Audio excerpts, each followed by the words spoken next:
Good morning students. कल हम लोगों ने स्टडी किया था the relation between electric field and electric potential, and we also studied about how to calculate the electric potential at a point where electric field is given, right students? So these 2 points are very really important to understand the upcoming topics. अभी आज जो हम topic study करेंगे उन topics में ये points जो है वो हमारे लिए बहुत ही ज़्यादा इम्पोर्टेंट है। तो स्टूडेंट्स, आप लोग बोर्ड पर कंसंट्रेट करें और यहाँ देखें कि आज हम कौन सा टॉपिक ले रहे हैं, और यहाँ पर जो हमने लास्ट में स्टडी किया था उन टॉपिक्स का किस तरीके से यहाँ पर यूज़ होगा। राइट स्टूडेंट्स, तो प्लीज़, तो स्टूडेंट्स आप लोगों को मालूम है कि जो आपके पास में इलेक्ट्रिक फील्ड है और जो इलेक्ट्रिक पोटेंशियल है उनके बीच में क्या रिलेशन होती है। We know that the relation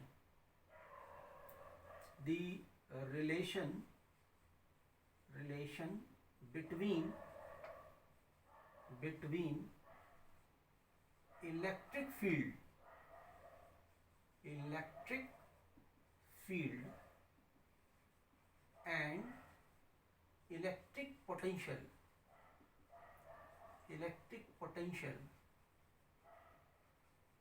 is, ये क्या रिलेशन होती है आपके पास में, E is equal to minus of dV over dr। Right students, तो ये जो रिलेशन थी वो हम लोगों ने कल डेराइव की थी कि इलेक्ट्रिक फील्ड और इलेक्ट्रिक पोटेंशियल के बीच में क्या रिलेशन होती है, E is equal to minus dV over dr। Right students, अब इसके साथ ही हम लोगों ने एक पॉइंट और स्टडी किया था, and that was how to calculate the electric potential at a point where the electric field is giving, और the electric potential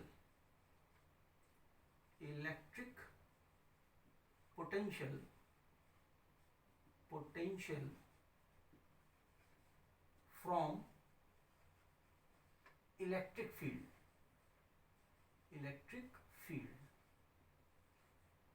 right students, तो ये रिलेशन हमारे पास में क्या थी, and this was V at point R। किसी भी पॉइंट पर अगर हमें पोटेंशियल निकालना हो V at R, this is equal to minus of integral from infinity to R of electric field vector and the displacement vector means dr vector. इन दोनों के डॉट प्रोडक्ट के इंटीग्रल के नेगेटिव वैल्यू के बराबर होता है, जबकि हमने इंटीग्रल कहाँ से किया है, इंफिनिटी से उस r डिस्टेंस तक जहाँ पर हमें पोटेंशियल जो है वो डिटरमाइन करना है। तो स्टूडेंट्स, ये दोनों पॉइंट्स जो हैं वो आपके पास में बहुत ही इम्पोर्टेंट हैं। These 2 points are very important, right. So students, now coming towards our today's topic, and this is the electric potential at a point due to an spherical shell, right? तो मैं यहाँ इस टॉपिक को लिख देता हूँ, just ये तो मैंने रिकॉल किया था, ठीक है, इसको हमें माइंड में रखना है। तो आज का जो हमारा टॉपिक है, now the today's topic is the electric potential, the electric potential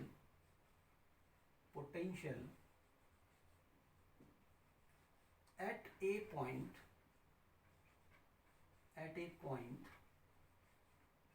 due to, right, due to a charged spherical shell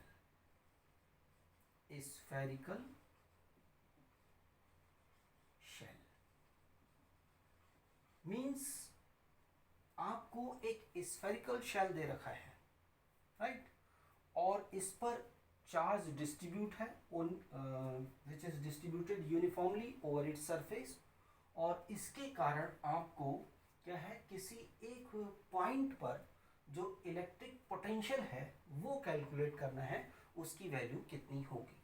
right students, तो अब इसके लिए हम क्या करते हैं, लेट अस कंसीडर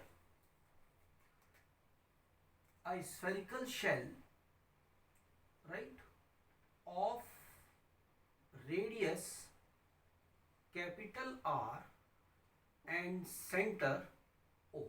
ये एक स्फेरिकल शेल है, राइट। इस स्फेरिकल शेल की जो रेडियस है वो हमने यहाँ पर आपको मैंने यहाँ बता दी है कि वो क्या है, कैपिटल R है, और इस स्फेरिकल शेल का जो सेंटर है वो है O, यहाँ पर मैंने दिखा दिया, और ये इसकी है radius capital R। And A charge Q is given to this spherical shell which is distributed uniformly over its complete area। इसके complete area पर चार्ज जो है वो डिस्ट्रीब्यूट है, ये प्लस क्यू चार्ज जो है वो इसके जो कंप्लीट इसका एरिया है उस एरिया पर डिस्ट्रीब्यूट है। Now due to this charged spherical shell we want to calculate the electric potential at a point P, right. तो मैं यहाँ इसको मेंशन कर देता हूं, ड्यू टू दिस charged spherical shell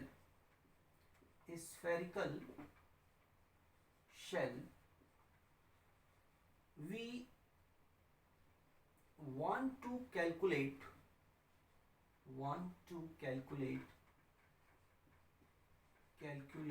the electric potential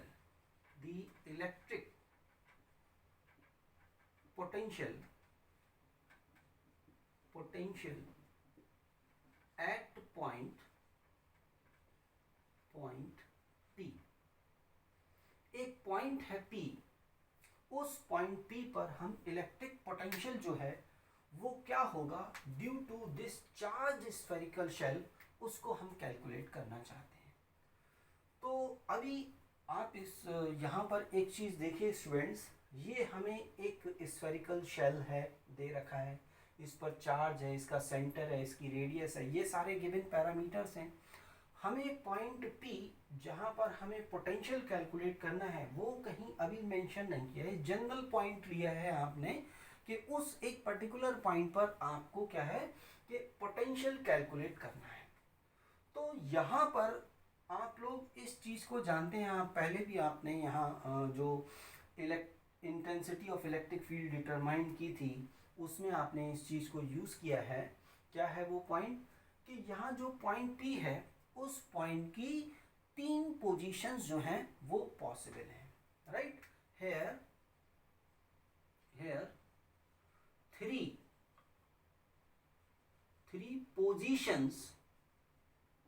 positions are possible for point P। जो पॉइंट P है इसकी 3 पोजीशंस पॉसिबल है, राइट। नाउ ये जो पॉइंट P है आपको डिटरमाइन करना है, आपने लिखा है due to this charge spherical shell we want to calculate the electric potential at point P, right. इसको हम ऐसे भी at point P at a distance small r from O means the center of the spherical shell। Now here 3 positions are possible for point P। point P की 3 positions possible हैं। पहला position जो है वो क्या होगी, पहला पॉइंट क्या होगा कि जो आपके पास में पॉइंट P है, first point means point P lies outside the spherical shell।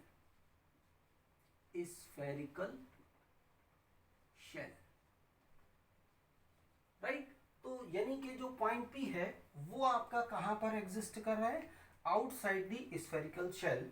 तो जब आउटसाइड द स्फेरिकल शेल है तो इट मींस जो उस पॉइंट पी की जो डिस्टेंस है मींस आर जो है it is greater than the radius of the charge spherical shell. जो चार्ज स्फेरिकल शेल है उसकी रेडियस से ज्यादा है। मींस आपके पास में पॉइंट पी कहाँ पर है, अगर मैं इसको यहाँ पर दिखाऊं तो ये है पॉइंट आपके पास में, ये पॉइंट पी है और इसकी डिस्टेंस यहां से यहां तक वो आपको दे रखी है आर, राइट। ये आपके पास में first case and point P lies outside the spherical shell means r small r जो इस पॉइंट पी की डिस्टेंस है from O it is greater than the radius of the spherical shell. Second point आपके पास में क्या हो सकता है, सेकेंड पॉइंट को अगर आप यहां पर देखें तो ये पॉइंट क्या होगा कि सेकेंड पॉइंट है आपके पास में point P lies on the surface of the spherical shell. जो स्फेरिकल शेल है उसकी सरफेस पर पॉइंट पी एग्जिस्ट करता है। इट मींस मैं इसको यहां पर मेंशन कर देता हूं, इसको मैंने डिफरेंट ब्लैक कलर से यूज किया हुआ है। तो ये पॉइंट है, अब पॉइंट पी आपके पास में ये है, right, this is your point P. अभी यानी ये डिस्टेंस है इसकी स्मॉल आर। तो इस पर्टिकुलर केस में जब आपने ये सिचुएशन कंसीडर की है तो यहां पर जो आर होगा स्मॉल आर मींस ये distance, this distance will be equal to the radius of this charged spherical shell, means r small r will be equal to capital R. This is the second case, right? अब third case students यहां पर क्या हो सकता है, अगर मैं इसको थर्ड केस यहां पर कंसीडर करता हूं तो थर्ड केस आपके पास में है वो है आपके पास में third case means point P lies within the spherical shell,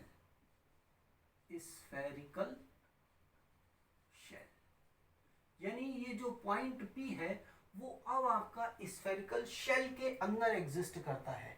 means suppose मैंने ये पोजीशन यहां पर इसको दिखा दिया ब्लू कलर से, तो ये है पॉइंट P और इसकी डिस्टेंस कितनी है स्मॉल आर। तो ये डिस्टेंस अब आपको दे रखा है। इट मींस आप थर्ड केस में आप देख सकते हो कि जो स्मॉल आर है, स्मॉल आर की वैल्यू जो है it is less than capital R, right students. तो यहां पर आपके पास में अगर एक चार्ज स्फेरिकल शेल है, उस चार्ज स्फेरिकल शेल के कारण आपको किसी पॉइंट P पर जिसकी उसके सेंटर से डिस्टेंस स्मॉल r है वहां पर अगर आपको इलेक्ट्रिक पोटेंशियल निकालना है तो उसके तीन केस पॉसिबल हो सकते हैं। पहला केस क्या हो सकता है, point P lies outside the spherical shell, right. Second point क्या हो सकता है, point P lies on the surface of the spherical shell. और थर्ड पॉइंट क्या हो सकता है, point P lies within the spherical shell, जो स्फेरिकल शेल है इसके अंदर एग्जिस्ट करता है। तो स्टूडेंट्स ये तीनों ही पॉइंट्स जो हैं वो बहुत इंपॉर्टेंट हैं और इसका डेरिवेशन भी आता है बोर्ड एग्जाम के अंदर, इसका डेरिवेशन भी आ जाता है। ये कंप्लीट डेरिवेशन भी दे सकता है आपको और पार्ट्स में भी दे सकता है। वो कोई पर्टिकुलर केस दे देगा कि इस केस में क्या होगा या फिर इस केस में क्या होगा या फिर इस केस में क्या होगा या फिर कंप्लीट भी हो सकता है, ठीक है। तो उसी के अकॉर्डिंग उस क्वेश्चन की मार्किंग भी होगी। जब कंप्लीट होगा तो मैक्सिमम मार्क्स में आएगा। जो 4 नंबर का क्वेश्चन होता है पार्ट्स में अगर आता है तो 3 नंबर का आ सकता है। तो अकॉर्डिंगली आप जो है उसको वैसे ही प्रिपेयर करेंगे, राइट। तो वहां पर आप उसके अकॉर्डिंग आप आंसर लिख सकते हैं। तो स्टूडेंट्स 1 बाय 1 हम इन सारे केसेस को स्टडी करेंगे और हम हर एक के लिए एक्सप्रेशन डिटरमाइन करेंगे, राइट स्टूडेंट्स। तो इस केस में हम सबसे पहला केस यहाँ पर हम कंसीडर करते हैं और वो क्या है students, when point P lies outside the spherical shell. Means जब वो स्फेरिकल शेल के बाहर एग्जिस्ट करता है, मीन्स हमारे पास में क्या है, सिचुएशन ये दे रखी है, केवल ये केस है, इस पर्टिकुलर केस में हमें इलेक्ट्रिक पोटेंशियल जो है निकालना है। तो केस 1, फर्स्ट केस हम यहाँ पर लिखते हैं कि when point P lies outside the spherical shell, outside the spherical shell means आपके पास में क्या है, small r is greater than capital R। Means ये सिचुएशन जो मैंने इसको डायग्राम में यहाँ पर शो किया है, इस सिचुएशन में मुझे इस पॉइंट P पर पोटेंशियल जो है वो डिटरमाइन करना है, राइट। नाउ स्टूडेंट्स देखिए, अभी आपने एक रिलेशन लिखा था, we know that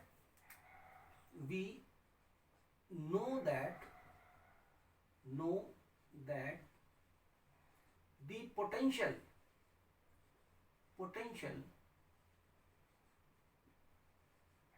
at a point is given by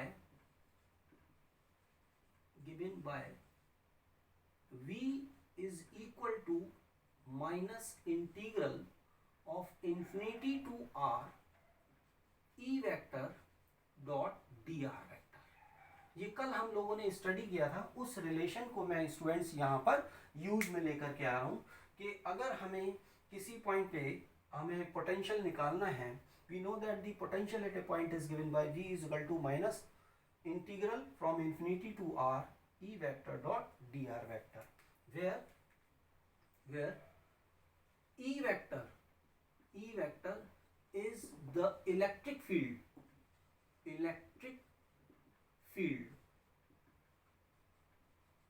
at a point distant r, यानी r डिस्टेंस पर जो पॉइंट है, उस पॉइंट पर आपके पास में क्या है, अगर पोटेंशियल निकालना है तो E क्या है, उस पॉइंट पर इलेक्ट्रिक फील्ड की वैल्यू है, राइट स्टूडेंट्स। तो यहाँ पर अब आप जानते हैं स्टूडेंट्स, आपने इस चीज को स्टडी किया है, we know that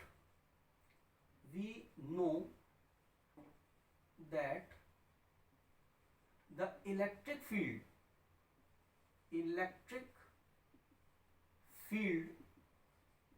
produced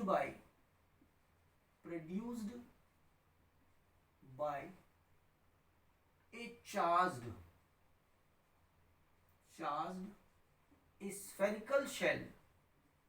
spherical shell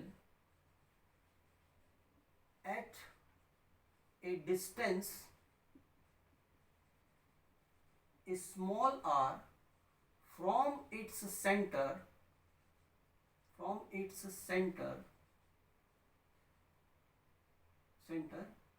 and outside the spherical shell is given by हम लोगों ने ये चीज एनालिसिस की है। तो इलेक्ट्रिक फील्ड वेक्टर ये क्या होता है, this is equal to 1/4 pi epsilon naught into Q upon R square into R cap, right. ये आपके पास में क्या है, अगर एक चार्ज स्फेरिकल शेल है जिस पर चार्ज Q दे रखा है, तो उससे अगर हमें R डिस्टेंस पर, उसके सेंटर से R डिस्टेंस पर एक पॉइंट पर हमें इलेक्ट्रिक फील्ड निकालनी हो, तो उसका एक्सप्रेशन क्या होता है, E vector is equal to 1/4 pi epsilon naught into Q upon R square into R cap. R cap आपके पास में क्या है, ये डायरेक्शन को रिप्रेजेंट करने के लिए हमने इसको यूज किया है, where R cap is the unit vector in the direction of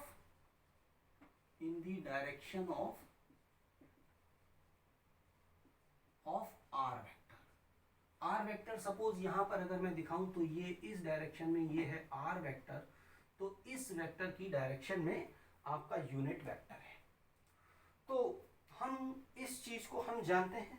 सो अगर हम इसको यूज करना चाहें, so v is equal to कितना हो जाएगा आपके पास में, this is equal to minus integral from infinity to small r, और e की जगह हम ये वैल्यू प्लेस कर दें, e कितना हो जाएगा 1/4 pi epsilon naught into q upon r square r cap and dot dr vector. Right students, तो v की वैल्यू आपके पास में ये हो जाएगी। अब आप प्लीज यहां पर देखिए स्टूडेंट्स, यहां पर एक पॉइंट है, जो आपके पास में r cap dot dr vector अगर ये है, तो इसको सिंप्लीफाई करूं तो इसको मैं कैसे लिख सकता हूं। देखिए ये क्या है, ये भी एक वेक्टर है और ये भी वेक्टर है, और इनका डॉट प्रोडक्ट हो रहा है। तो डॉट प्रोडक्ट को जब हम ओपन करेंगे तो that will be equal to modulus of r cap into modulus of dr vector into cos theta. Theta is the angle between r cap and dr vector. अब आप देखिए r कैप भी इस डायरेक्शन में और r vector dr vector भी इधर है, तो दोनों सेम डायरेक्शन में, तो इनके बीच में एंगल कितना है 0। तो ये एंगल हो गया आपके पास में 0 डिग्री। तो जब आप इसको सॉल्व करोगे तो r cap dot dr vector की जो वैल्यू है that will be equal to dr modulus of dr vector, और इसको हम सिंपली लिख देते हैं dr। इसको हमने कर दिया। तो स्टूडेंट्स अब आपके पास में जो एक्सप्रेशन होगा, so v will be equal to, v की वैल्यू कितनी होगी, v is equal to minus integral infinity to r 1/4 pi epsilon naught into q upon r square into यहाँ पर क्या होगा dr। राइट स्टूडेंट, तो ये फाइनल एक्सप्रेशन हमारे पास में आएगा, ये फाइनल एक्सप्रेशन हमारे पास में आएगा, और इसको हम जो है वो हम यहाँ से अब हम इसको सॉल्व कर लेंगे। तो अब सॉल्व करने के लिए देखिए स्टूडेंट्स, अब मैं इसको यहाँ सॉल्व करता हूँ, तो किस तरीके से मैं इसको करूँगा प्लीज़ आप यहाँ पर देखिएगा। जो लास्ट एक्सप्रेशन है बस मैं वहाँ तक इसको अपने पास रखता हूँ। तो ये जो आपके पास में है, तो v इज इक्वल टू कितना हो गया। अब आप यहाँ पर देखिए जो कांस्टेंट टर्म्स हैं उन कांस्टेंट टर्म्स को हम बाहर ले सकते हैं। तो v is equal to minus integral infinity, यहाँ से सॉरी पहले जो कांस्टेंट टर्म हैं उनको हम बाहर लेंगे। तो ये आपके पास में हो गया minus q upon 4 pi epsilon naught, ये कांस्टेंट टर्म्स हैं, और यहाँ पर क्या हो गया integral infinity to r and 1 upon r square dr, ये टर्म हो गया। हम इसको इस तरीके से लिख सकते हैं, v is equal to minus q upon 4 pi epsilon naught, और इसका इंटीग्रल आप जानते हो, इसको कर सकते हो। तो ये कितना हो जाएगा, इसके integral r raise to the power -1 upon -1 limits infinity to small r। इसको हम ऐसे भी लिख सकते हैं, v is equal to minus q upon 4 pi epsilon naught, और इसको हम सॉल्व कर ले -1 अपॉन r, और लिमिट्स हम यहाँ प्लेस कर दें इंफिनिटी टू r। अब हम जो लिमिट्स हैं उनको हम प्लेस कर देते हैं। तो it means v is equal to कितना हो जाएगा minus q upon 4 pi epsilon naught, right, और ये आपके पास में क्या हो जाएगा आपका -1 upon r minus and -1 upon infinity, -1 upon infinity, this term will be 0। तो फाइनली जो आपके पास में वैल्यू होगी वो v कितना होगा, v इज इक्वल टू आ जाएगा आपके पास में 1/4 pi epsilon naught into q upon small r। तो राइट स्टूडेंट्स, ये this is the expression for the electric potential due to a charge spherical shell at a point p which lies outside the spherical shell at a distance small r from its center। तो इसके centre से small r distance पर ये आपके पास में इसकी value होगी। राइट स्टूडेंट्स, तो इसको आप ध्यान रखेंगे। अब हम सेकंड केस यहाँ पर कंसीडर करते हैं। सेकंड केस क्या है, when point P lies on the surface, lies on the surface of spherical shell, ये इस स्फेरिकल शेल की सरफेस पर जो है वो एग्जिस्ट करता है यहाँ पर। तो जब ये इस केस में यहाँ पर एग्जिस्ट करता है तो it means r is equal to क्या करना है, हमें कैपिटल आर के बराबर रख देना है। यानी डायग्राम में अगर हम चेंजेस को अगर हम देखें तो ये जो पॉइंट है आपके पास में वो कहाँ है, यहाँ पर है, ये पॉइंट पी है इस पर्टिकुलर केस में। तो ये जो डिस्टेंस है वो आपके पास में स्मॉल आर दे रखी है, means small r is equal to capital R. तो हमें क्या करना है, जो इसका फर्स्ट केस है, फर्स्ट केस में here v is equal to कितना है 1/4 pi epsilon not into q upon small r जो था, स्मॉल r की जगह हमें क्या कर देना है, कैपिटल R कर देना है। तो this is equal to v is equal to क्या हो गया 1/4 pi epsilon not into q upon capital R, right. तो this is the expression for the electric potential, right, at a point on the surface of the charged spherical shell। जो charge spherical shell के surface पर एक जो point है उस पर आपके पास में जो पोटेंशियल होगा वो कितना होगा, v is equal to 1/4 pi epsilon not into q upon r, and this is also known as v surface. Surface पर जो आपके पास में पोटेंशियल है इसको हम ऐसे इस तरीके से रिप्रेजेंट कर सकते हैं स्टूडेंट्स, राइट। तो ये this was your second case, right, ये सेकंड केस था आपके पास में। अब हम आते हैं इसके थर्ड केस पर। थर्ड केस में स्टूडेंट्स क्या है, हमने इसको मिटा दिया, ये थर्ड केस है। थर्ड केस आपके पास में ये हो गया when point P lies within the spherical shell. यहाँ पर क्या हो गया, within the spherical shell. Within the spherical shell का मतलब क्या हुआ कि अब पॉइंट P इसकी सरफेस पर ना हो करके ये जो स्फेरिकल शेल है, स्फेरिकल शेल, इसके अंदर ये पॉइंट हमें दे रखा है, ये पॉइंट है आपके पास में P और ये डिस्टेंस है स्मॉल r। तो इट मींस आपको डायग्राम से साफ साफ यहाँ क्लियर है कि r is less than capital R, right students.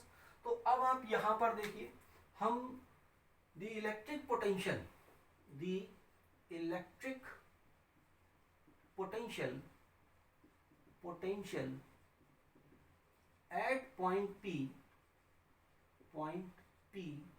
will be कितना होगा, अगर हम यहाँ पर देखें तो v is equal to minus integral infinity to r and e vector dot d r vector.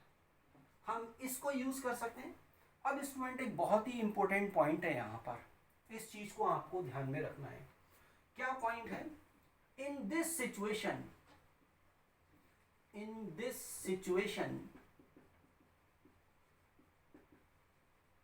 the variation in E means electric field के अंदर जो वेरिएशन है in E is not uniform,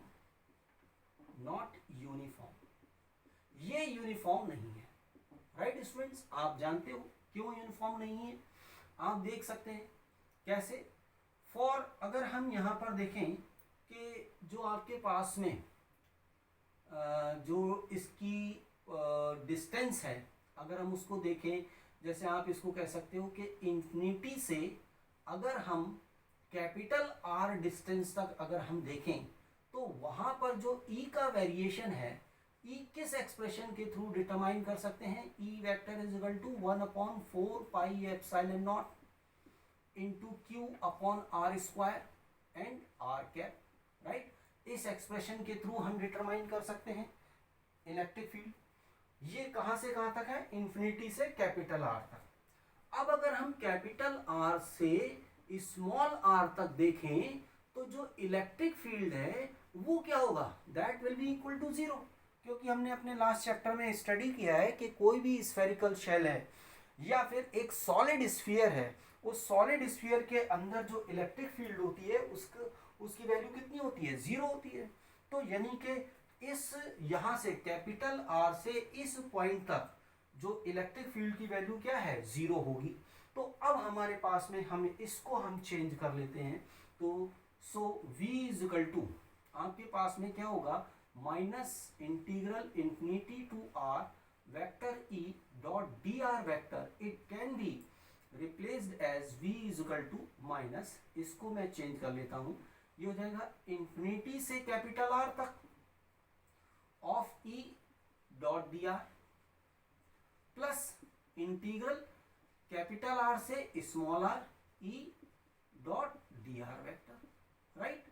तो ये आपके पास में जो इंफिनिटी से R है, इसको हमने दो पार्ट्स में ब्रेक कर लिया, इंफिनिटी से कैपिटल R तक, इंफिनिटी से कैपिटल R तक और कैपिटल R से स्मॉल r तक। बस अब हम इसको सॉल्व कर लेते हैं। तो v इज इक्वल टू क्या हो गया, ये टर्म तो आपके पास में क्या है, जीरो है, क्योंकि आप यहां से देख सकते हैं। तो ये क्या हो जाएगा, minus integral infinity to capital R E vector dot dr vector, right. तो स्टूडेंट्स ये जो एक्सप्रेशन है, जैसे हमने फर्स्ट केस के अंदर इसको सॉल्व किया था, वैसे ही हम यहाँ पर इसको सॉल्व कर सकते हैं। तो यहाँ पर v की वैल्यू कितनी आएगी, that will be equal to 1/4 pi epsilon not into q upon capital R, right. And what is this, this is the potential on the surface, means this is v surface. It means, अब आप यहाँ पर देख सकते हो कि जो इसके अंदर किसी भी पॉइंट पर जो पोटेंशियल होगा वो that will be equal to किसके होगा, 1/4 pi epsilon not into q upon r, यानी सरफेस पर जो पोटेंशियल है उस पोटेंशियल के बराबर होगा। तो स्टूडेंट्स आपने तीनों ही केसेस में आपने यहाँ पोटेंशियल्स को देख लिया है। अब मैं फाइनली इसको समराइज करता हूँ, तो प्लीज आप यहाँ पर ध्यान दीजिएगा। क्या है कि जब आपके पास में when small r is greater than capital R, जब इससे ज्यादा है, यानी first case, then v is equal to कितना आता है आपके पास में, 1/4 pi epsilon not into q upon small r। Second case में, सेकंड केस क्या था आपके पास में, when small r is equal to capital R, then v is equal to कितना आता था, 1/4 pi epsilon not into q upon capital R, right. और थर्ड केस में स्टूडेंट्स क्या था कि जब आपके पास में when small r is less than capital R, then v is equal to आपके पास में क्या हो गया, 1/4 pi epsilon not into q upon R ही आता है। मींस ये क्या है, दिस इज v सरफेस। जो सरफेस पर पोटेंशियल है इसको हम v सरफेस भी कहते हैं। तो सरफेस पर जो पोटेंशियल है उसके बराबर होता है। तो अगर अब हम इस केस में, अगर मैं इसके वेरिएशन को मैं यहाँ पर रिप्रेजेंट करूँ स्टूडेंट्स, तो ये क्या होगा, सपोज ये तो आपके पास में क्या है, R है, ये ओरिजिन है और ये कैपिटल R है, और ये आपके पास में पोटेंशियल को मैंने यहाँ पर इस एक्सिस पर पोटेंशियल को लिया है v और इस पर R। तो अब आप यहाँ पर देखिए कि जीरो से लेकर के और सेंटर तक, वो सॉरी इसके सरफेस तक जो पोटेंशियल किसके बराबर रहेगा, इसी के बराबर रहेगा। तो यहाँ पर ये पोटेंशियल यहाँ इसके बराबर हो गया आपका पोटेंशियल, मींस ये आ गया। और उसके बाद में जब R है इसके बराबर, तो ये आपका सेम रहता है, कांस्टेंट इसके बराबर है, यानी यहाँ पर v इज इक्वल टू कितना है, 1/4 pi epsilon not into q upon R। और इसके बाद अगर R से ज़्यादा हो रहा है ये केस, तो उसके बाद में डिक्रीज होता है विद R, यानी यहाँ पर v इज इक्वल टू क्या हो गया, 1/4 pi epsilon not into q upon small r। तो this is the variation of potential, right, due to charged spherical shell with distance r। तो ये बहुत ही इंपॉर्टेंट पॉइंट है, आप स्टूडेंट्स प्लीज इसको ध्यान रखिएगा। इस पर बेस्ड क्वेश्चंस भी आते हैं बहुत सारे, तो आपको इन सबको जो है वो याद रखना है। तो आई थिंक स्टूडेंट्स आपको समझ में आया होगा। Thank you very much. आप इस पॉइंट को याद रखिएगा स्टूडेंट्स, राइट।